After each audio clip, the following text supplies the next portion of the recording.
चलिए करते हैं इस क्वेश्चन को। सिंपल क्वेश्चन है। A line of clocks in xy plane has equation y square is equal to 4x. If the x component of E at point 1, 2 is 10 Newton per coulomb, find E at that point. Solution बनाते हैं question number 1 का। The lines of clocks is y square is equal to 4x. You know this is equation of a parabola, and the parabola something looks like this. This is y square is equal to 4x. Okay, y square is equal to 4x. Here is a point 1, 2 means when x is 1, corresponding value of y is 2. Okay, when x is 1, y is 2. Okay, this point is 1, 2. It is given that here there is some electric field, and the x component of electric field is nothing but how much? 10. What is the magnitude of electric field here? Means somehow you have to find out the y component of electric field. हमें क्या मालूम है? At this point, the tangent to the lines of clocks. This is the lines of clocks given. Gives you the direction of E. So E is this. E is this. This is y square is equal to 4x, no doubt. But this is the electric field, whose x component is known to us. Y component we want to find out. Suppose E makes an angle theta with x-axis. Okay, here you know EX is 10. EY we don't know, we want to find out. But do we know what is the value of EY by EX? EY by EX क्या represent करेगा? This is yes, it is tan theta. But at this point, tan theta is nothing but slope of the curve. And the slope at this point for a curve slope is found as dy by dx. कहाँ पे? At the point 1, 2. So put 1, 2. If y square is equal to 4x, y is equal to 4 root x. Sorry, y is equal to 2 root x. Then what is dy by dx? Let us find out dy by dx. Y is equal to 2 root x. If you find derivative, you find it is coming out to be 2 into half into 1 by root x. Again, if this is what is the thing, it is coming how much? At 1, 2. So 2 cancels out. Put x is equal to 1, so it is coming out to be 1. क्या मैं ये चीज सबको समझा पाया? Straight way differentiate करके लिख दिया यहाँ पर। Yes. y square is equal to 4x, y is equal to 2 root x, dy by dx is equal to कितना होगा? It is 2. root x का होता है half x to the power half minus 1. So 2 को cancel हो गया, it is 1 by root x. बस यही चीज को यहाँ पे लिखा हूँ. So it is coming out to be 1 by root x, that is 1. कहाँ पे पुट करना है? x is equal to 1 पे. x is equal to 1 पे. यहाँ पर 1, 2 दिया होता, लेकिन इसमें कोई y टर्म है नहीं ना, तो इसीलिए हम x is equal to 1 लिख दिए. अच्छा, ऐसा है क्या? हाँ ऐसा है. तो चलो ठीक है. तो ये हो गया हमारा dy by dx. तो हमें एक बार ey by dx मिल गया. कितना मिला? 1. ey by dx is coming out to be 1. इसका मतलब क्या है? मतलब है कि ey is equal to ax. कितना है? 10. Then what is the magnitude of E? Yes. Ex का square, ey का square, whole double is 10 root 2 Newton per coulomb. क्या सबको ठीक ठाक समझ में आया? Yes. Okay. ठीक है. Some typical questions are we are only seeing. जो conceptual questions हम लोग क्लास में नहीं किए थे, वो सब देख रहे हैं. ठीक.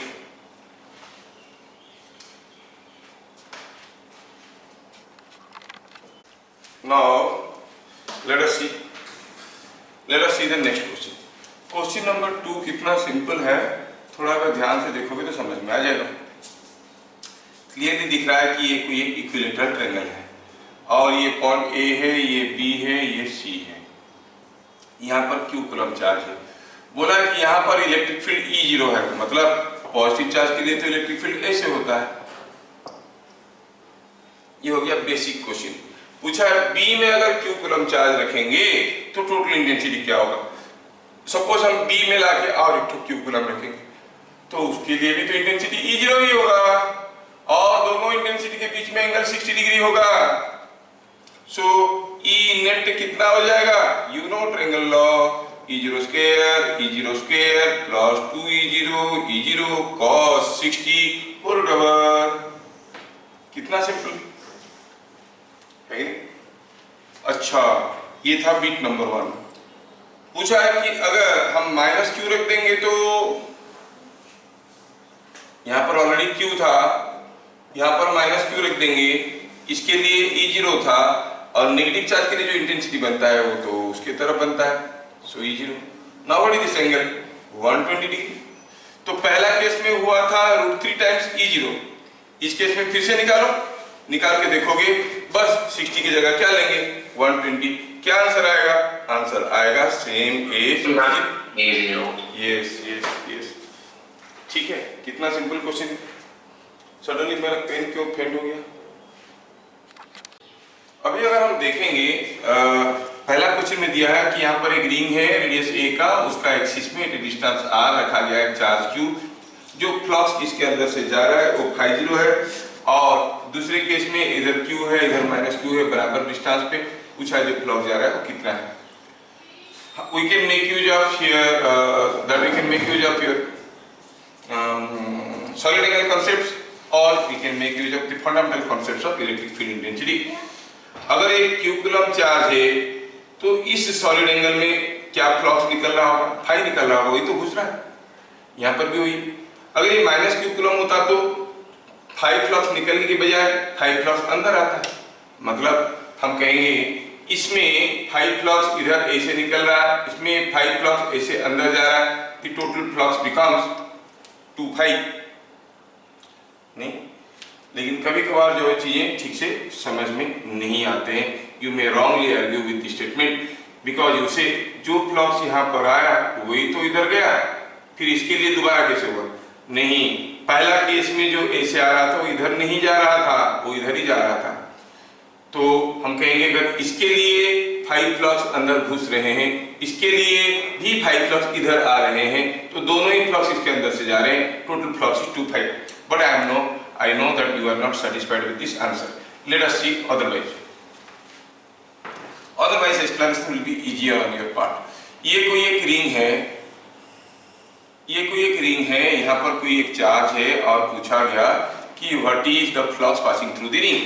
मैं क्या करता हूँ, रिंग के ऊपर, रिंग के अंदर एक छोटा सा रिंग इमेजिन करता हूँ, जस्ट एक रिंग इमेजिन करता हूँ। ये हो गया दूसरा रिंग, थोड़ा फिगर को बढ़िया से बनाओ। ये हो गया बड़ा वाला रिंग, इसके अंदर ये छोटा वाला ring of radius x and thickness dx। हाँ, ये एक रिंग है जिसका रेडियस x है, थिकनेस dx है। अब इसके एक्सिस में रखा गया है हमारा चार्ज q। अब ये जो एरिया है, इस एरिया में कितना फ्लक्स जा रहा है, what is the flux passing through this section of the ring. To know that you need to know, कोई एक एरिया दिया हुआ है, यहाँ पर अगर इलेक्ट्रिक फील्ड ऐसे दिया गया है, आपको पूछा गया बताओ इस एरिया में से कितना फ्लक्स जा रहा है, तो आप देखोगे कि E का 2 कंपोनेंट है, एक ऐसा कंपोनेंट है, एक ऐसा कंपोनेंट है। ये जो टेंजेंशियल कंपोनेंट है उसके चलते कोई भी फ्लक्स इसके अंदर नहीं जा रहा है, वो इधर जा रहा है। जबकि due to the normal component the flux is entering, so this component is responsible for passing some flux through this area. Similarly यहाँ पर जो इलेक्ट्रिक फील्ड बनेगा वो तो कुछ ऐसे बनेगा। That will have 2 components, a component like this, a component like this. You must be able to imagine this component is normal to the ring area. This component is responsible for passing some flux through this area. Oh, so what is the flux passing through? Normal component E into area. You know the formula. It is E dot ds था ना, E ds मतलब E का normal component into area. Area कितना है, ये अगर x है, ये थिकनेस अगर dx है, ये जो एरिया हुआ, ये एरिया कितना हुआ 2πx, हर जगह थिकनेस dx, 2πx dx। सो यहाँ पे जो फ्लक्स जा रहा है वो EN के ऊपर डिपेंड किया। कितना फ्लक्स जा रहा है, ये छोटा सा जो सेक्शन दिखाया हूं, कितना ना EN इंटू 2πx dx। तो इसे इसको इंटीग्रेट करेंगे, you will get the total flux passing through the ring. लेकिन दिया गया है हमें टोटल फ्लक्स पासिंग इज 50, हम क्यों इंटीग्रेट करें, है ना। अब सोचने वाली चीज है कि अगर इधर में रख देता हूं q कूलम का चार्ज माइनस q कूलम का चार्ज, अब इसके लिए यहाँ पे इलेक्ट्रिक फील्ड ऐसे था, इसके लिए यहाँ पे इलेक्ट्रिक फील्ड कुछ ऐसे होगा। This electric field will also have, ये पहले वाले का एक कंपोनेंट था, दूसरे वाले का भी एक ऐसे कंपोनेंट रहेगा और एक ऐसा कंपोनेंट रहेगा। अब दोनों का इलेक्ट्रिक फील्ड को जोड़ेंगे तो this components are cancelling out. What is, और वैसे भी एक कंपोनेंट इसके अंदर से फ्लक्स पास करवाने में कोई काम नहीं करते थे, कौन करता था, EN। बट हुआ क्या, इसका EN मिलके डबल हो गए। That means the normal electric field is doubled at every point. The normal electric field at every point on the ring is doubled. Positive charge के लिए, नेगेटिव चार्ज के लिए, दोनों के लिए normal component of electric field was in the same direction. तो हम क्या कहेंगे, if normal electric field is doubled, area is the same, then the flux will be doubled. तो क्या लिखेंगे, by introducing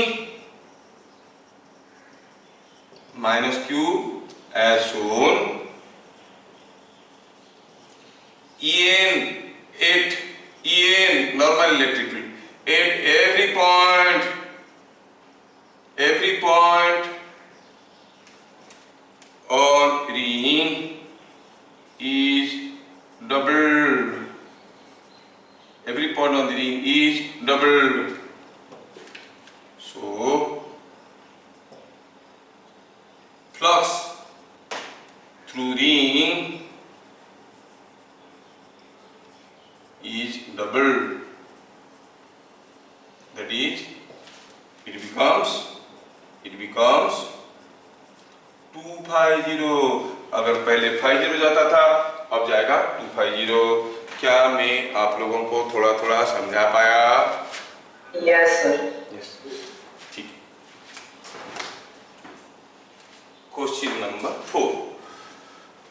question number 4 Abhijit पूछा था, मैं उसको बोला था क्लास में करूंगा। अभिजीत मैं कर देता हूं, लेकिन don't try to remember the derivation, remember only the final answer.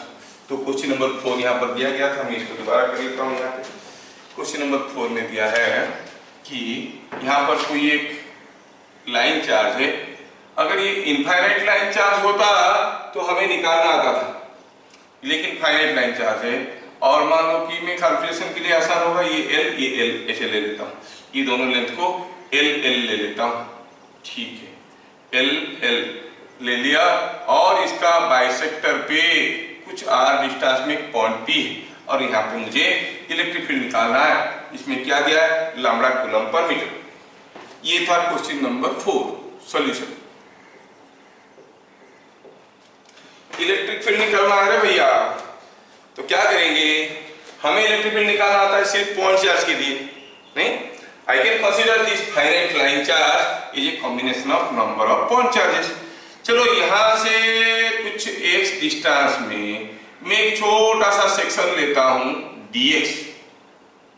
ठीक है, तो यहां पर कुछ चार्ज तो मिलेगा।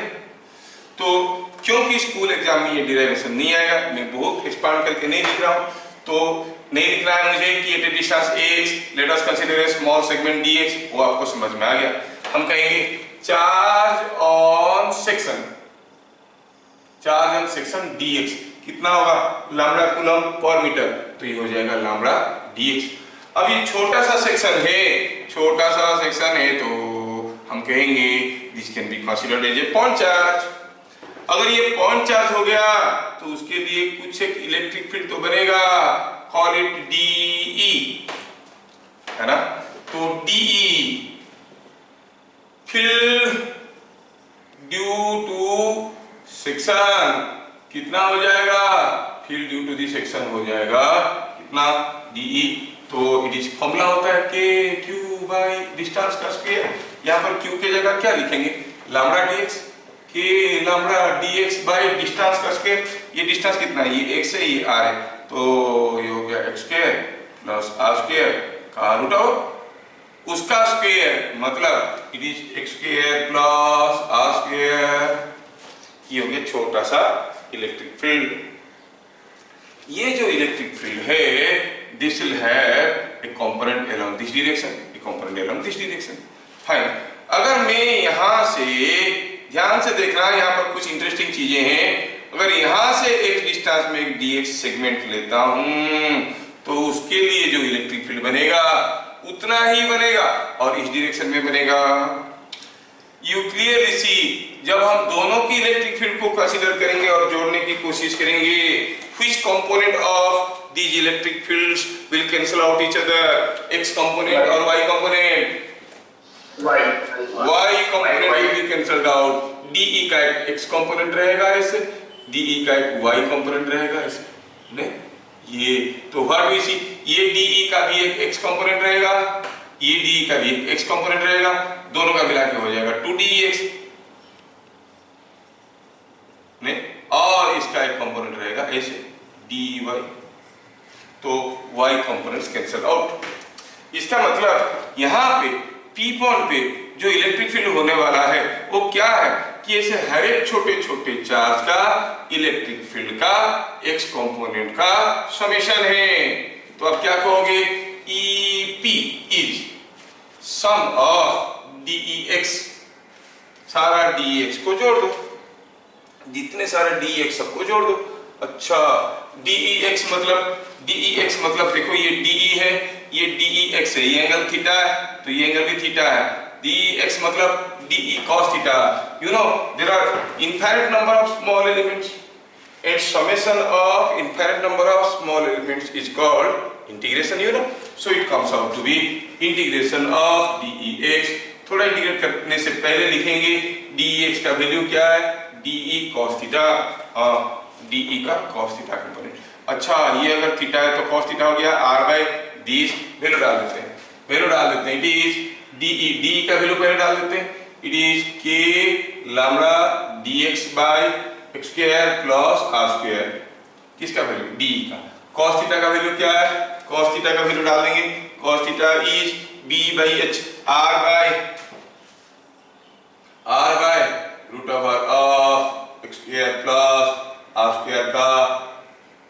यस, थोड़ा सा सिंप्लीफाई करके देखो तो इसमें k लैम्डा बाहर जाएगा, r भी बाहर जाएगा, दीज आर ऑल कांस्टेंट्स, नहीं? k लैम्डा, r भी तो कांस्टेंट है, फिक्स्ड डिस्टेंस r में पूछा गया था, r भी कांस्टेंट है, r is not going to change. अंदर क्या रह जाएगा, dx by x square plus r square to the power 3/2। Limit क्या रहेगा x का लिमिट क्या रहेगा, हम ये क्या निकाल रहे हैं, किसके लिए निकाल रहे हैं, सारे छोटे छोटे एलिमेंट के लिए। सारे मतलब यहां से यहां तक, यहां से यहां तक निकाल दो, जितना निकलेगा उसका डबल निकलेगा। इसके लिए अगर जोड़ेंगे तो मतलब x का वैल्यू को हम 0 से l तक कर लेते हैं, जो होगा उसको डबल कर देंगे। सो यू विल से, और you can write it -l to +l, और you can write it 0 to l। So EP is 0 to l। आपको समझ में आना चाहिए, जैसे मैं लिमिट यहाँ पे डाला, यहाँ पे मैं 2 मल्टीप्लाई कर दिया, कहां से ये 2 आया, सबको समझ में आया? Yes sir. तो वही जब तक लिमिट नहीं डाला था मैं नहीं लिखा था कुछ 2, क्योंकि क्या मालूम लिमिट में मैं क्या डालने वाला हूं। जैसे मैं लिमिट डाल दिया 0 to l, आधे के लिए, बाकी आधे के लिए वही होगा, तो 2 मल्टीप्लाई कर दिया, और ये हो गया। Now it is a part of integration, 2k lambda r। आपको इंटीग्रेट करना है तो ऊपर क्या है, ऊपर तो dx है, नीचे तो कुछ है ही नहीं। आप ले लीजिए इसको, x square plus r square is equal to t square लीजिए, नहीं t स्क्वायर लेने से नहीं होगा, आप इसको ले लीजिए, x is equal to r tan theta ले लीजिए, r tan थीटा ले लेंगे तो ये क्या आ जाएगा, x square plus r square, it is r square tan square theta, r square तो हो गया 1 plus tan square theta, sec square theta, तो नीचे हो जाएगा sec स्क्वायर थीटा। तो dx क्या हो जाएगा, dx हो जाएगा r tan थीटा का डेरिवेटिव sec स्क्वायर थीटा। हाँ, चलो थोड़ा वैल्यू डाल के देखते हैं कितना मजा आ रहा है। dx की जगह क्या डालेंगे, dx की जगह डालेंगे r sec square theta theta, और x की जगह क्या डालेंगे, r tan theta, r tan theta r square tan square, तो ये हो गया 1 plus tan square theta is r square sec square theta. वो बड़ा मजेदार है भाई। ऐसा हो गया क्या? अच्छा नीचे क्या था, टू दी पावर 3/2 था, ये r square sec square theta to the power 3/2, r square sec square theta to the power 3/2, r cube sec cube theta, इतना तो समझ में आना चाहिए। Yes, 2k lambda r integrate करो तो ये ऊपर r स्क्वायर नीचे r क्यूब सब मिलके बाहर आ गया r, अंदर रह गया sec क्यूब थीटा गया, कट गया तो रह गया sec थीटा, ऊपर गया तो cos थीटा d थीटा। थोड़ा कंटिन्यू करते हैं यहाँ पे। सो EP is 2k lambda r, cos theta का इंटीग्रेशन होता है sin थीटा, cos थीटा का इंटीग्रेशन होता है sin थीटा। अच्छा, अभी तक तो हम लिमिट नहीं डाले, लिमिट क्या था 0 to l। रुको पहले इसको x में वापस ले आते हैं। हम देखें कि tan theta is x by r, here क्या देखें, tan theta is x by r, तो ये हो गया x square plus r square का रूट ओवर, तो sin theta is x by this, so it is 2k lambda by r, x by x square plus r square का root over. Integration खत्म, सारे term in terms of x है, x का value डाला जाए तो क्या हो जाएगा 0 to l। हाँ, काम खत्म हो गया। चलिए आप इसको अभी सिंपलीफाई करिए, क्या आ रहा है 2k lambda by r, l डालेंगे तो कुछ होगा, 0 डालेंगे तो 0 होगा, तो अच्छी बात है डाल देते हैं l by l square plus r square का root over. So this is electric field, कहाँ पे, इट इज डिस्टेंस r। कितना इंटरेस्टिंग है। तो आपको खाली आंसर याद रखना है, डिराइवेशन पे माथा नहीं फोड़ना है। अंकिता पन्ना का तो सरदर्द भी शुरू हो गया, थोड़ा पानी भी पी चुकी है अभी तक, क्योंकि ये सब क्या कर रहे हैं सर, ये टेढ़े मेढ़े इंटीग्रेशन हो नहीं चाहिए आपको, नहीं चाहिए मतलब ये ऐसा लंबा क्वेश्चन नहीं आएगा आपका कहीं भी। बट देन फॉर्मूला लिखना है, फॉर्मूला रट्टा मार के लिखने में दिक्कत होता है, और अगर आप एडवांस में कभी बैठोगे तो कुछ तो करना पड़ेगा। So you should be aware of the methods. So this way it is coming out to be the intensity at a distance r।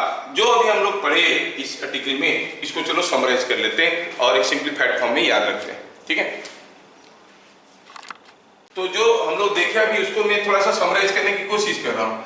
ये हो गई हमारा लाइन चार्ज, ठीक है, ये ऊपर लेंथ l है, नीचे लेंथ l है, इस पॉइंट में इलेक्ट्रिक फील्ड हो गया 2k lambda by r whole into l by r square plus l square के रूट ओवर, जो अभी हम लोग निकाले थे। मैं ये बताना चाहता हूं कि अगर मैं ये एंगल को अल्फा कहता हूं, यहां से इसे जोड़ दिया, ये एंगल को अल्फा कहता हूं, ये l है ये r है, तो ये हो गया root over of l square plus r square. तो l by root over of l square plus r square क्या हो जाएगा, cos alpha. So it is 2k lambda by r into cos alpha. ये याद रखने के लिए आसान है, 2k lambda by r into cos alpha, ये हो गया फॉर्मूला। अब आपको इन टर्म्स ऑफ एरिया याद रखने की जरूरत नहीं है। थोड़ा सा और जनरलाइज कर देता हूं, हो सकता है आपका कोई इंटरेस्ट होगा।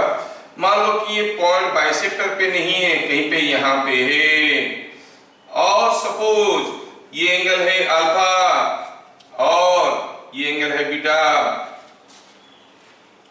तो यहाँ पर कुछ तो इलेक्ट्रिक फील्ड होगा। आप में से इंटेलिजेंट लोग जो है वही बता पाएंगे, थोड़ा ध्यान से देखना। यहाँ पर जो इलेक्ट्रिक फील्ड होगा वो इलेक्ट्रिक फील्ड का एक्स कंपोनेंट रहेगा ऐसे, एक इसका वाई कंपोनेंट भी रहेगा। यहाँ पर वाई कंपोनेंट कैंसिल हो रहा था, लेकिन यहाँ पर तो दोनों तरफ बराबर सेक्शन नहीं है ना, Y component will not be cancelled. क्या आप मुझे गेस करके बता दोगे कि अगर इसमें लैम्डा कूलम पर मीटर है, पॉजिटिव चार्ज है, तो यहाँ पे वाई कंपोनेंट ऊपर की तरफ होगा कि नीचे की तरफ होगा? ऊपर की तरफ होगा, क्योंकि ये सारे पॉजिटिव चार्ज है, ये सारे ऐसे इलेक्ट्रिक फील्ड बनाएंगे। अच्छा, तो वाई कंपोनेंट ऐसे रहेगा। मतलब अगर आपको इलेक्ट्रिक फील्ड चाहिए, you can say the electric field at point P is equal to EXI cap plus EYJ cap. तो ठीक है, EX का वैल्यू याद रखो, अगर ये एंगल अल्फा है, ये एंगल बीटा है, यही फॉर्मूला मैं लगाना चाहता हूं।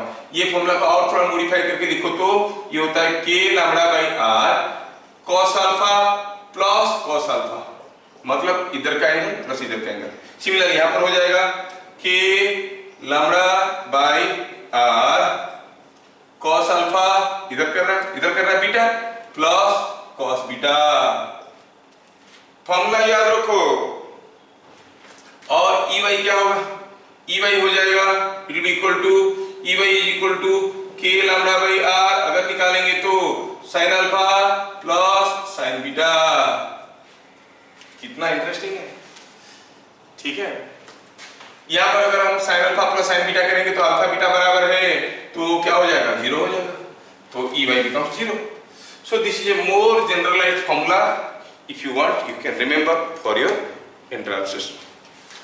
अभी मैं देखूंगा कि हम लोगों को पहले से कुछ फॉर्मूले मालूम थे, जैसे इस फॉर्मूला को यूज करके अगर मेरे को कोई पूछे बताओ यहाँ पे इलेक्ट्रिक फील्ड कितना है, तो आप क्या कहो? जस्ट ए मिनट, सी ये कोई एक इनफाइनाइट लाइन चार्ज है, लैम्डा कूलम पर मीटर वाला इनफाइनाइट लाइन चार्ज, और पूछा है यहां से r डिस्टेंस में ये infinite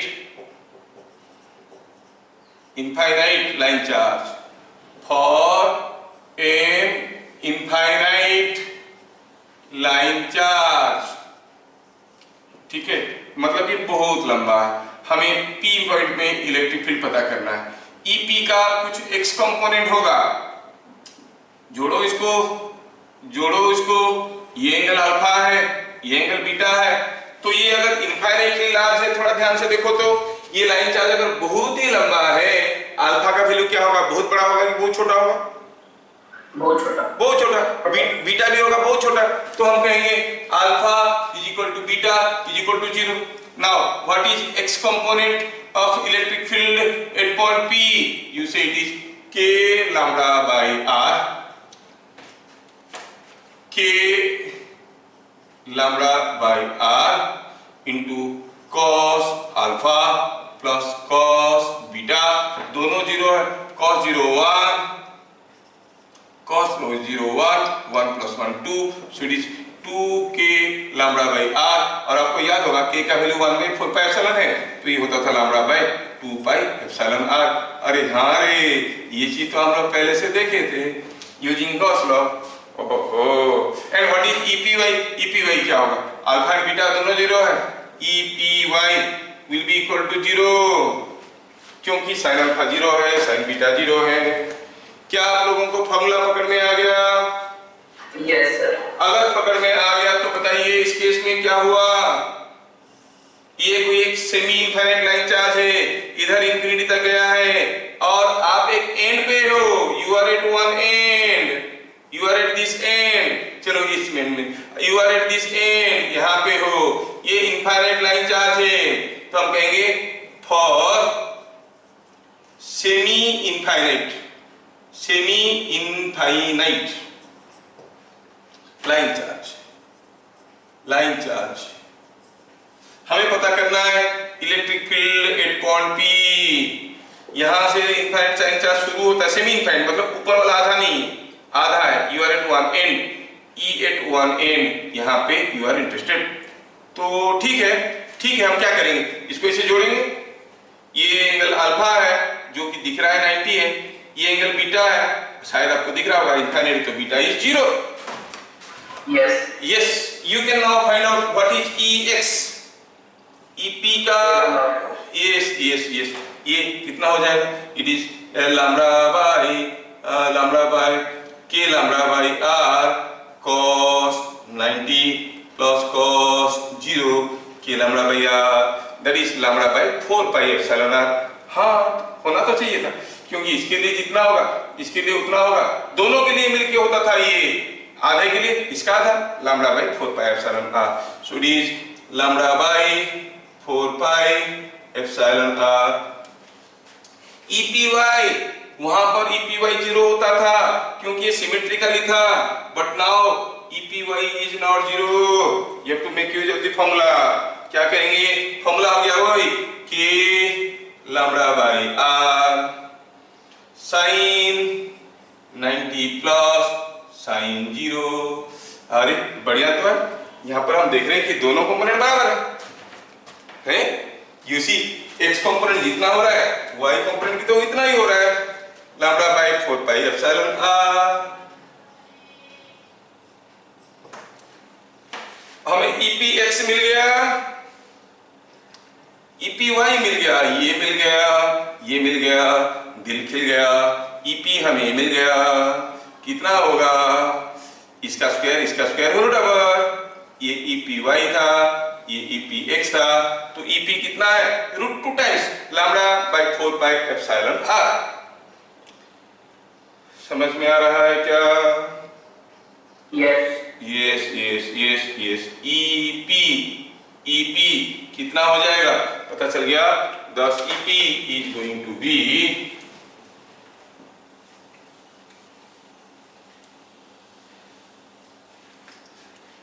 EP is going to be EPX का स्क्वायर EPY का square, that is root 2 times lambda by 4 pi epsilon r. ठीक है, तो ये आ गई हमारा चीज। तो ये सारा जो तरीका हम लोग किए वो सारा याद रखने के लिए आपको सिर्फ एक ही फॉर्मूला याद रखना है, जिसको मैं दोबारा यहाँ पे ड्रॉ करता हूँ कि कोई एक फाइनाइट लाइन चार्ज के लिए, ये इनफाइनाइट नहीं है, फाइनाइट लाइन चार्ज है, और ये एंगल अगर अल्फा है और ये एंगल अगर बीटा है और इसमें अगर चार्ज है lambda coulomb per metre, lambda coulomb per metre, तो यहाँ पर जो एक्स कंपोनेंट मिलने वाला है that will be lambda by 2 lambda by k lambda by r, rather k lambda by 4 pi epsilon r cos alpha plus cos beta. ठीक है, और ये वाला जो कंपोनेंट होगा lambda by 4 pi epsilon r sin alpha plus sin beta. ठीक ठीक है, यहां तक तो समझ में आ गया। सर हाँ बोलो। सर ये अल्फा साइड वाले का तो ई वाई नीचे साइड होगा, sine alpha minus sign beta, ये वाला ना? हाँ। अरे भाई इसके लिए कुछ इलेक्ट्रिक फील्ड बनेगा। अच्छा ठीक, मैं समझाता हूँ। Why you are wrong and why I am correct. मैं समझाने की कोशिश कर रहा हूँ। सर पूरा लिखना था सर। हाँ तो लिख लो, कौन मना कर रहा है?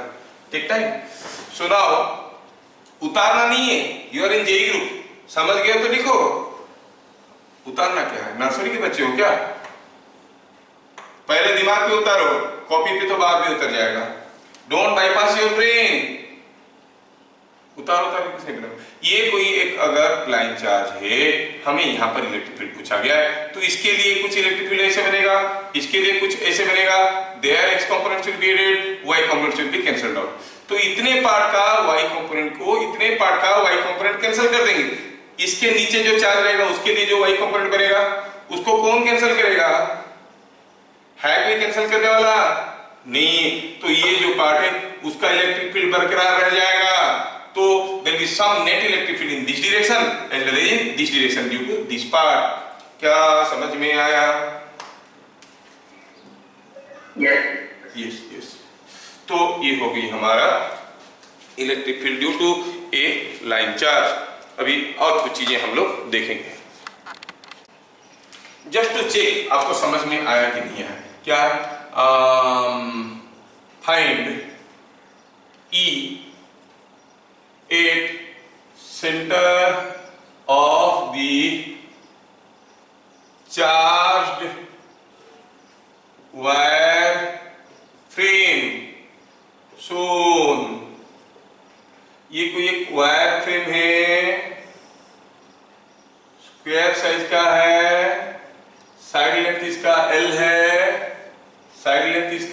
है, there is lambda coulomb per meter everywhere where there is lambda coulomb per metre. ये वायर का फ्रेम है, इस फ्रेम का सेंटर में आपको पूछा है बताओ व्हाट इज इलेक्ट्रिक फील्ड। पूछेगा नहीं, आप लोग पूछे तो मैं पूछ दिया। तो ये स्क्वायर फ्रेम में सेंटर में क्या होगा आपको पता करना है। क्लू आपके सामने है। कोई एक लाइन चार्ज के लिए अगर हम करेंगे यहाँ पे तो हम कहेंगे ये एंगल अगर अल्फा हो रहा है तो यहाँ पर होगा 2 और it is lambda by 4 pi epsilon r cos alpha plus cos alpha. ऐसा होता था क्योंकि बाइसेक्टर में है तो। और आपके सामने तो सब कुछ है। हाँ, कोई बोलेगा कितना होगा? 0 क्योंकि दिमाग लगाने वालों को समझ में आ गया कि इसके लिए जितना इलेक्ट्रिक फील्ड होगा इसके लिए उतना ही इलेक्ट्रिक फील्ड होगा, नेट इलेक्ट्रिक फील्ड होगा 0। ठीक है ना। मैं थोड़ा अभी केस में बदलाव लाता हूं और देखता हूं कि आप कैसे कर रहे हो। यहाँ पर है minus lambda coulomb per metre और यहाँ पर है minus lambda coulomb per metre. यहाँ पर है plus lambda coulomb per metre, इधर minus lambda coulomb per metre. क्या अब भी 0 होगा कि कुछ वैल्यू निकलेगा? Yes, now some value will be coming out. Find out the value of C here. A value of E upon C. अब कोशिश करिए, सीधे सीधे फॉर्मूला लगाइए। You can do it.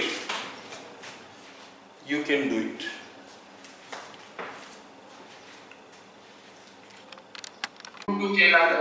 Let us see. तो चलो ऐसे मान लेते हैं, इसको सॉल्व करना है। ये positive lambda coulomb per metre है, positive lambda coulomb per metre है, नेगेटिव है, सेंटर है, स्क्वायर में पूछा है what is the electric field. मैं कुछ ये लेता हूं, लेट कोई अगर लाइन चार्ज है, लैम्डा कूलम पर मीटर है, how to tackle in the exam. R distance में suppose the electric field is E0। Suppose the electric field is E0. Now see here, due to this, the electric field here will be E0. जब E0 का value आपको मालूम है, we can put it later. ये positive charge के लिए E0, इसके negative charge के लिए पॉजिटिव के लिए जितना होगा नेगेटिव के लिए उतना ही होगा, मतलब वो भी E0, मतलब ये हो गया कितना 2E0। इसके लिए E0 कितना हो गया 2E0। तो E अपॉन C क्या दिमाग लगाने की जरूरत है, समझ में आ गया। ये 2E0 है, ये 2E0 है, net will be √2 times 2E0। इतना देर क्यों लगाया भाई आप? इट इज 2 √2 E0 का वैल्यू क्या है? Lambda by 4 pi epsilon r into cos alpha plus cos alpha, that is 2 cos alpha. ये आपको मालूम है, वैल्यू डाले 2 हो गया 4 को खा गया, it is lambda cos alpha √2 lambda cos alpha by pi epsilon r कितना है? डिस्टेंस, वो क्या है? L/2। so it is coming out to be 2 √2 lambda by pi epsilon, 2 √2 lambda by pi epsilon. और cos अल्फा कितना है? 1/2। Yes, ये L/2 है, ये भी तो L/2 है। अच्छा, ये L/2 है, ये L/2 है, तो ये 45 है। cos alpha is 1/√2। कितना मार्केट करो, कितना सिंपल बन गया। सॉरी 1/√2 गया तो मिल गया 2 lambda by pi epsilon. Yes right, 2 lambda by pi epsilon. सोचने वाली चीज ये है कि कोई अगर स्क्वायर, अब सेम चीज अगर एडवांस में डालेंगे, वो बोलेंगे कि यहां पर एक छोटा सा स्क्वायर है और यहां पर एक बड़ा सा स्क्वायर है, किसके अंदर इलेक्ट्रिक फील्ड सबसे ज्यादा है। ये दिया है प्लस लैम्डा, ये प्लस लैम्डा, ये माइनस लैम्डा, ये माइनस लैम्डा, ये प्लस लैम्डा, ऐसे करके दिए रहेंगे। Are you getting? तो कौन सा केस में electric field at the centre will be more? ध्यान से देखो, it does not depend upon the value of L। L के ऊपर डिपेंड किया क्या? यहाँ पर एक L रह गया क्या?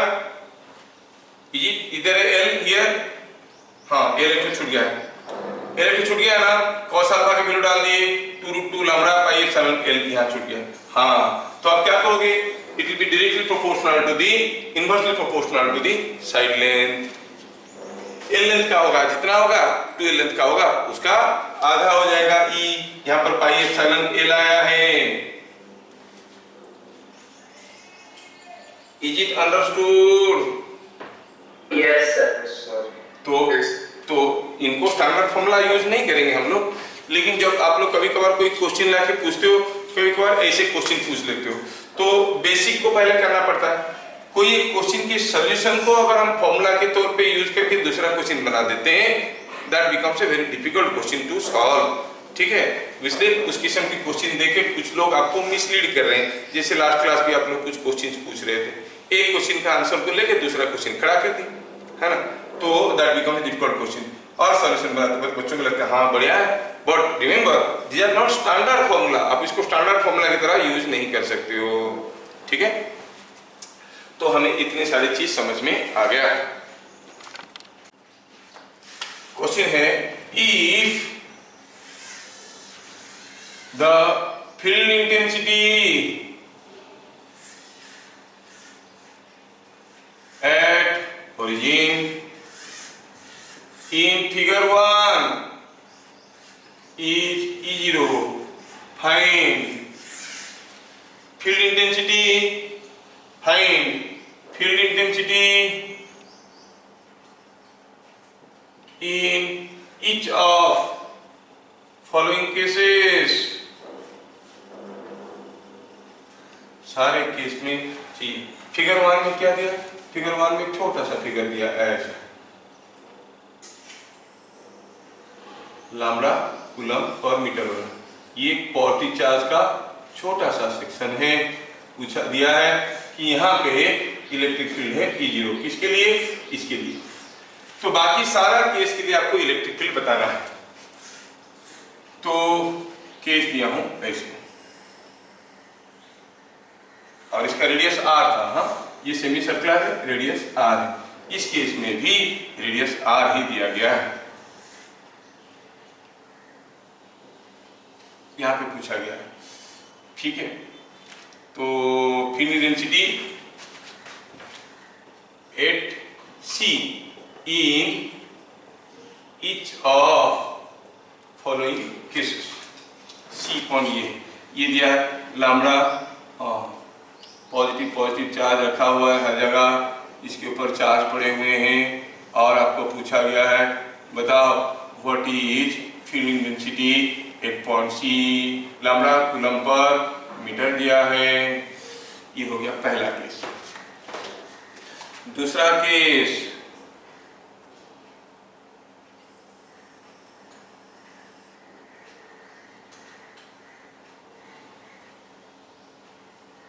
हर केस में रेडियस r है। यहाँ पे क्या है, नेगेटिव चार्ज है, कितना, लैम्ब्डा कूलम पर मीटर। इधर क्या है, पॉजिटिव चार्ज है, कितना, lambda coulomb per metre. C point में पूछा है इलेक्ट्रिक फील्ड। ठीक है, हर एक केस में रेडियस r है। बिट नंबर 3 है, बिट नंबर 3 है,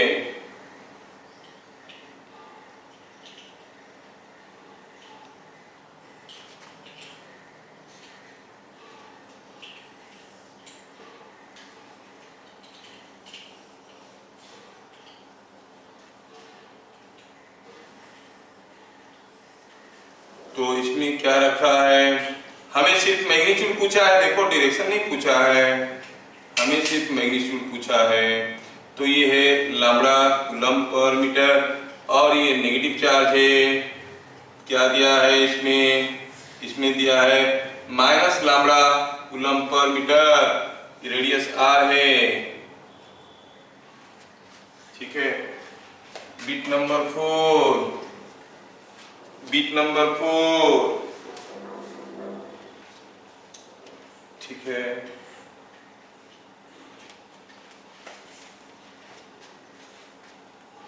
बिट नंबर 4 में हो गया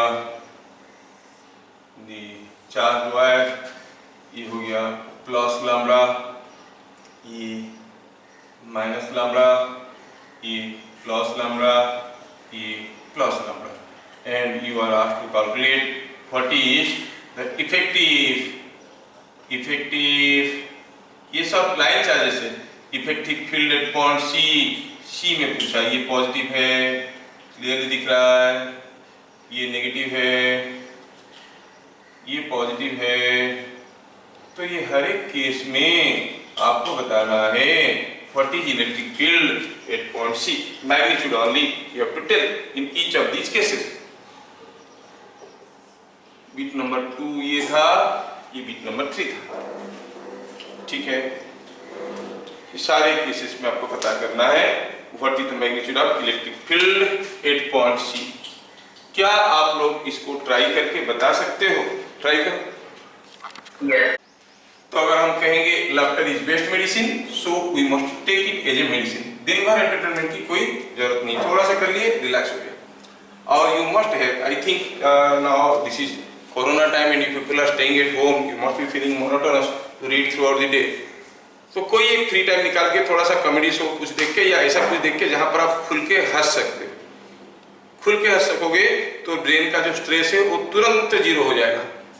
फिर उसी में फिर टीके मत रहना, निकल आना, हंस लिया, ब्रेन रिलैक्स हो गया, अभी चलो निकलते हैं। It is just like making exercise. हाथ काम नहीं कर रहा है, टायर्ड लग रहा है, 2-4 बार घुमाया, रिलैक्स हो गया, चलो काम पे चलते हैं। ये नहीं कि दिन भर घुमाते रहा क्योंकि मजा आ रहा है। ऐसे ही माइंड को थोड़ा रिलैक्स करवा दो, थोड़ा एंटरटेन करवा दो, फिर वो आ जाएगा काम पे काम करने के लिए, है ना। हाँ, तो बात चल रहा था, अगर पहला केस में E0 है तो ऑब्वियसली किस डायरेक्शन में होगा, ये आपको समझ में आना चाहिए। इस डायरेक्शन में होगा, है कि नहीं? इस डायरेक्शन में जितना होगा, इस डायरेक्शन में उतना होगा, दोनों का कंपोनेंट रिजल्टेंट इस डायरेक्शन में होगा। हाँ, तो इसके लिए इस केस में भी इधर को होगा E0 और इसके लिए इधर को होगा E0, और ये दोनों के बीच में एंगल कितना है? 90 डिग्री। तो EC हो गया √2 टाइम्स E0। इस केस में E0 होगा ऐसे, क्योंकि ये नेगेटिव चार्ज है, इसके लिए होगा ऐसे E0, ये E0, तो इधर क्या हो जाएगा? Again √2 times E0। दोनों केस में बराबर है इलेक्ट्रिक फील्ड का magnitude, but you see the directions are different. इस केस में E0, क्या कोई मुझे बताएगा नेगेटिव चार्ज के लिए किधर को होगा? वो भी सेम डायरेक्शन में होगा, तो इसका मतलब इस केस में EC हो जाएगा 2E0। वो ऐसे पूछ लेंगे, in which of the following case electric field at point C is maximum, नहीं? अच्छा, इस केस में देखो, इस केस में इसके लिए होगा E0, इसके लिए होगा E0, एक दूसरे को खा जाएंगे। अब रह गया कौन? ये E0, और इसके लिए भी E0, क्योंकि ये नेगेटिव चार्ज है, तो इस केस में भी EC होगा 2E0। क्या सबको समझ में आया? Yes. √2E0, √2E0, 2E0, 2E0, 4 answers आ गए। नेक्स्ट, तो क्या दिया है यहाँ पर? Q1 Q2 दो चार्ज दिए हैं और ये क्लियरली बाइसेक्टर लाइन है। पूछा गया है plot the variation of magnitude of E if Q1 Q2 is greater than 0, Q1 Q2 is less than 0। तो सॉल्यूशन 1, बिट नंबर 1 के लिए Q1 Q2 is greater than 0 मतलब दोनों नेगेटिव है या फिर दोनों पॉजिटिव है। सो Q1 Q2 are like charges, ठीक है। हमें मैग्नीट्यूड पता करना है, तो ठीक है, प्लॉट करने की कोशिश करते हैं। यहाँ पर है Q, यहाँ पर है Q, तो ऑब्वियसली आप जानते हो कि ये Q के पास electric field will be very high, क्योंकि क्या होता है कि Q/r² होता है ना, कि Q/r² होता है, यहाँ पर इलेक्ट्रिक फील्ड होगा वेरी हाई। सिमिलरली यहाँ पर इलेक्ट्रिक फील्ड वेरी हाई होगा तो यहाँ पर भी इलेक्ट्रिक फील्ड वेरी हाई ही होगा। I am talking about magnitude plot करने की कोशिश कर रहे हैं, तो यहाँ पे वेरी हाई होगा। इसके लिए कुछ होगा इलेक्ट्रिक फील्ड यहाँ पे, लेकिन इसके लिए बहुत ज्यादा होगा। and as you go away here you see इसके लिए जितना इलेक्ट्रिक फील्ड होगा उसके लिए उतना ही ऑपोजिट होगा, net electric field will be 0, again it goes like this, so the diagram goes something like this. समझ में आया क्या?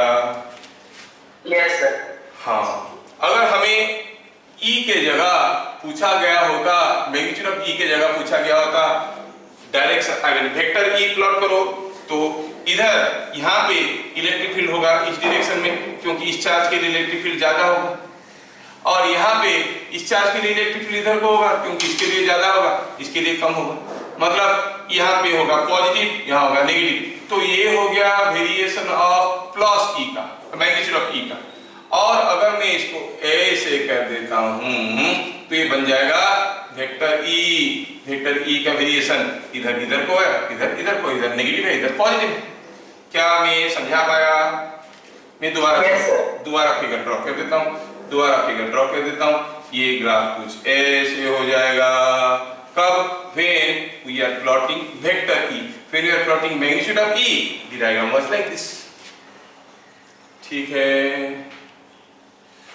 अगर मैं कहूं कि Q1 Q2 is less than 0, मतलब एक पॉजिटिव है एक नेगेटिव है, एक पॉजिटिव है एक नेगेटिव है, सोचो क्या होगा? तो अब मैं एक फिगर को मिटाने वाला हूं, मिटा के दूसरा फिगर ड्रॉ करने वाला हूं। when Q1 Q2 is less than 0 मैं प्लॉट करना चाहता हूं, आप लोग लिख चुके होंगे। अगर Q1 Q2 is less than 0 मतलब they are on like charges, different charges, एक पॉजिटिव है एक नेगेटिव है, ठीक है। ऐसा केस में क्या होगा? एक प्लस Q है एक माइनस Q है, ठीक है, प्लस Q है माइनस Q है। हाँ, तो if Q1 magnitude is equal to Q2 magnitude लिखेंगे तभी मिड पॉइंट में 0 होगा, नेगेटिव मैग्नीट्यूड बराबर नहीं होंगे तो मिड पॉइंट में क्यों 0 होगा? रीडिंग, इफ Q1 का मैग्नीट्यूड एंड Q2 का मैग्नीट्यूड बराबर है तभी मिड पॉइंट में 0 होता था। अच्छा, ये केस में चलो प्लॉट करते हैं। ये पॉइंट के आसपास इसका इलेक्ट्रिक फील्ड ऐसा है, इसका भी इलेक्ट्रिक फील्ड ऐसा है और very high, it goes like this. Mid point में अभी 0 नहीं है, it is not 0 now, you see, इसके लिए इलेक्ट्रिक फील्ड इधर को है, इसके लिए भी इलेक्ट्रिक फील्ड इधर को है, so it is not 0 now. तो क्या होगा? It will come down to some value here, non-zero, again goes up. We are plotting the magnitude of E. समझ में आ रहा है? और अगर हम इलेक्ट्रिक फील्ड वेक्टर को प्लॉट करने की कोशिश करेंगे तो चलो देखते हैं कैसे हो रहा है।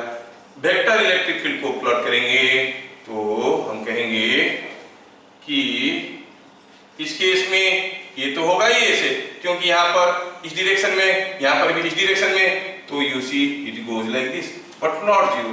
जब मैं यहाँ पे आ गया, यहाँ पे इलेक्ट्रिक फील्ड कैसे था? इसके लिए इस डायरेक्शन में, इसके लिए भी इस डायरेक्शन में electric field was like this, so I took it positive. यहाँ पे इसके लिए इस डायरेक्शन में, इसके लिए भी इस डायरेक्शन में, तो यहाँ पर भी डायग्राम में कोई अंतर नहीं मिलने वाला। E का वेक्टर का प्लॉटिंग और मैग्नीट्यूड का प्लॉटिंग दिखने में एक जैसा है, देयर इज नो डिफरेंस। क्या मैं ठीक ठाक समझा पा रहा हूं? क्योंकि यहाँ पर दोनों जगह डायरेक्शन बराबर है, पहला केस में दोनों जगह डायरेक्शन अपोजिट था, ठीक है, ओके। अब यही क्वेश्चन को तोड़ मरोड़ के मैं कुछ चीजें आपको देना चाहता हूं। अगर ये समझ में आ गया तो मैं दूसरा क्वेश्चन देना चाहता हूं, आप लोग करिए, कोशिश करिए। सेकंड केस में क्या दिया हुआ है? दिया हुआ है कि यहां पर आपको इलेक्ट्रिक फील्ड प्लॉट करना है, ये Q है ये भी Q है, दोनों ही केस में। तो यहां पे सोचो, यहां पे इलेक्ट्रिक फील्ड क्या होगा, किस डायरेक्शन में होगा? ऐसे होगा, पॉजिटिव एक्स डायरेक्शन में होगा, विल टेक इट पॉजिटिव, क्योंकि इसके लिए ज्यादा होगा इसके लिए कम होगा, तो इसके लिए ज्यादा हो जाएगा, तो main electric field, net electric field will B like this, तो ऐसे होगा और ज्यादा होगा। ऐसे करते हुए आया थोड़ा, क्योंकि दोनों चार्ज बराबर है तो बीच में कहीं जीरो होगा। यस। उसके बाद इधर आ जाओगे तो यहाँ पे इलेक्ट्रिक फील्ड किस डायरेक्शन में होगा, इसके लिए ज्यादा होगा, उल्टा हो जाएगा। We draw it like this. बीच वाला पार्ट का प्लॉट कर लिए। अब इधर का सोचिए, यहाँ पे यहाँ पे यहाँ पे, इसके लिए ऐसे, इसके लिए भी ऐसे, दोनों पॉजिटिव है, इट गोज लाइक दिस। और दूर जाओ तो घटने लगेगा। प्लॉटिंग द वेरिएशन ऑफ ई, ध्यान से देखना। क्या कोई मुझे बताएगा इस जोन में क्या होगा? यहाँ पर इसके लिए इधर को होगा, इसके लिए भी इधर को होगा, उल्टा डायरेक्शन में हो गया, नेगेटिव हो जाएगा, लेकिन इसके आसपास तो इनफाइनाइट लार्ज होगा, it will go like this. So this is the variation of electric field. अगर मैं केस बदल देता हूं और आप उसको ड्रॉ कर देते हो तो आप समझ सकते हो कि आपको समझ में आ गया, ऐसे सोच सकते हो। चलो मैं केस बदल दिया, के क्यू है, ये है, यहाँ पर भी क्यू है और ये माइनस क्यू है। चलिए अब प्लॉट करके देखते हैं क्या हम लोगों को सचमुच समझ में आ चुका है कि कैसा होगा इलेक्ट्रिक फील्ड इन दोनों पॉइंट्स के बीच में। क्या प्लॉट करना चाहते हैं? इलेक्ट्रिक फील्ड का magnitude, sorry electric field vector. अगर मैग्नीट्यूड पूछा होता तो क्या होता? हर नेगेटिव पार्ट पॉजिटिव हो जाता, मैग्नीट्यूड कभी नेगेटिव नहीं होता है, तो ये डायग्राम ऐसे आके ऐसे हो गया होता, ये वाला ऊपर आ जाता, ये वाला डायग्राम भी ऐसे ही हो गया होता, मतलब मैग्नीट्यूड पूछा। लेकिन हम तो भी पूछे इलेक्ट्रिक फील्ड का वेक्टर का वेरिएशन, नहीं, we have to take that direction into consideration. तो यहाँ पे इलेक्ट्रिक फील्ड इसके लिए इधर को है, इसके लिए भी इधर को है, net electric field is very high. बीच में इसके लिए इलेक्ट्रिक फील्ड इधर को है, इसके लिए इधर को है, net electric field is not zero. ये हो गया variation of electric field between this two. इधर इसके लिए इधर को है, इसके लिए इधर को है, लेकिन इधर वाला इलेक्ट्रिक फील्ड ज्यादा तगड़ा मिलेगा, तो डायग्राम गोज लाइक दिस। क्योंकि ये पास में है, ये जोन में यहाँ पे इलेक्ट्रिक फील्ड इसके लिए इधर को है, इसके लिए उधर को है, लेकिन इसका फील्ड स्ट्रॉन्गर रहेगा क्योंकि ये पास में है, मतलब इलेक्ट्रिक फील्ड इस डायरेक्शन में रहेगा, सो नेगेटिव रहेगा। Yes, are you getting? This is yes. This is what is the variation of electric field. दोनों केस में हम ड्रॉ करके सेपरेटली देख लिए, है ना? यस। तो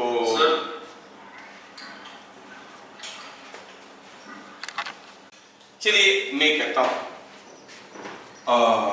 हाँ, अच्छा, पहले देखेंगे कि यहाँ पे इसके लिए इलेक्ट्रिक फील्ड ऐसे होगा, इसके लिए भी इलेक्ट्रिक फील्ड ऐसे होगा, मतलब यहाँ पे पॉजिटिव होगा, वेरी हाई होगा। यहाँ पे कहीं इसके लिए इधर को होगा, इसके लिए इधर को होगा, तो कहीं ना कहीं एक मैक्सिमम होगा।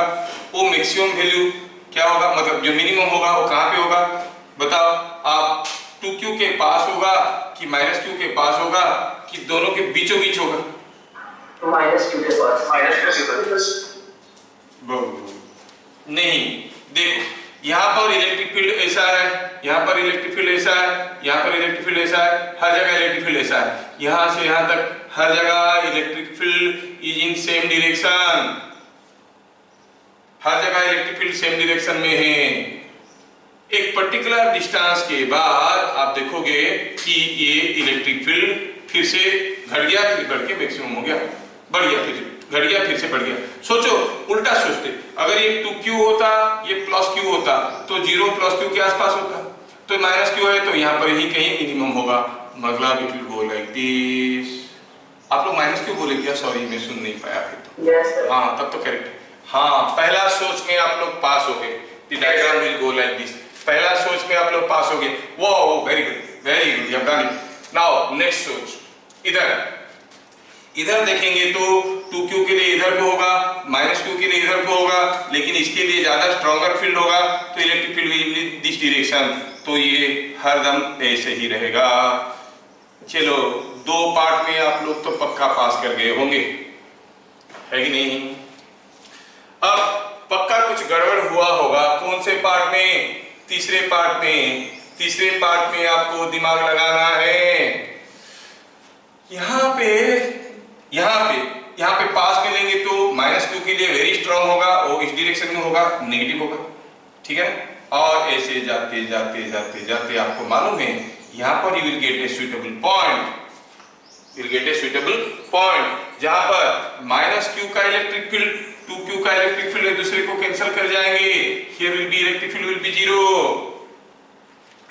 उसके बियॉन्ड हम जब जाएंगे हमें पता ये करना है किसका इलेक्ट्रिक फील्ड ज्यादा होगा। ये पॉइंट में -q का इलेक्ट्रिक फील्ड 2q का इलेक्ट्रिक फील्ड एक दूसरे को कैंसिल कर रहे हैं तो 0 हो गया। इससे इधर जाएंगे, किसका इलेक्ट्रिक फील्ड ज्यादा होगा? 2q का -q का। सोचने की तरीका, सोचते हैं। अगर हम बहुत दूर पे चले जाएंगे, I go to infinite distance, then this distance will be very small. When this distance is very small, this total charge can be considered as a point charge. Point charge हो गया तो क्या हो गया? पॉजिटिव हो गया ना, 2q and -q। सोच को देखो, आंसर नहीं। अगर हम बहुत दूर पे चले जाते हैं तो ये डिस्टेंस काफी छोटा हो जाएगा। These two charges can be considered as a point charge. What is the total point charge? +q के लिए क्या इलेक्ट्रिक फील्ड होगा? इस डायरेक्शन में, बहुत दूर पे इस डायरेक्शन में, तो इधर भी इस डायरेक्शन में, इधर भी इस डायरेक्शन में, इधर भी इस डायरेक्शन में। मतलब पहले ये जोन में इस डायरेक्शन में था, ये जोन में वो उस डायरेक्शन में होगा, क्योंकि दोबारा कहीं 0 नहीं होने वाला है। समझ में आया? तो फिर क्या हो जाएगा? ये E will be maximum somewhere here, ठीक है? E will be maximum somewhere here and then it will again decrease to 0। देख लो, क्या ये चीजें आपको समझ में आ रहा है? यहाँ पे 0 होगा, यहाँ पे मैक्सिमम होगा, और यहाँ पे कहीं फिर से 0 हो जाएगा, और direction will be in this direction.